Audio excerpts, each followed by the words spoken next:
Bog, ja sam Maja, a ovo je Simba. Danas vam predstavljamo jednu od najmlađih lovačkih pasmina. Upoznajte njemačkog lovnog terijera. Njemački lovni terijer, kako mu ime govori, njemačka je pasmina stvorena u 19. stoljeću. Svojom svestranošću u radu obuhvatio je 4 lovačke svrhe: jazavčara, goniča, krvosljednika i ptičara. Pogodan je za šumski i nizinski lov, lov u vodi ili u polju, na močvarnim terenima ili planinskim područjima, na zemlji ili pod zemljom. Sve ovo govori o velikoj inteligenciji i fizičkoj spretnosti koju posjeduje ovaj prekrasan pas. No on ne mora biti samo lovački pas, već i izvrstan kućni ljubimac ili pak sportski partner. Profesionalno danas se osim u lovu koristi i kao vojni i policijski pas, pas pratitelj i spasilački pas. Rastom doseže od 33 do 40 cm, a teži od 7,5 do 10 kg. Dlaka mu je kratka i oštra, crne boje s paležom.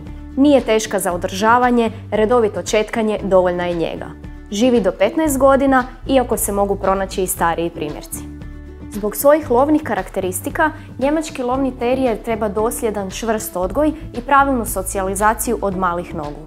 U tom slučaju postaje odlično društvo za djecu i druge životinje.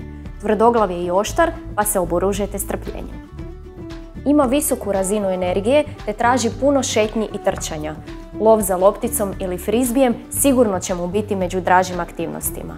Izrazito inteligentan i lako se trenira, pa će biti odličan za pseće sportove ili treninge poslušnosti.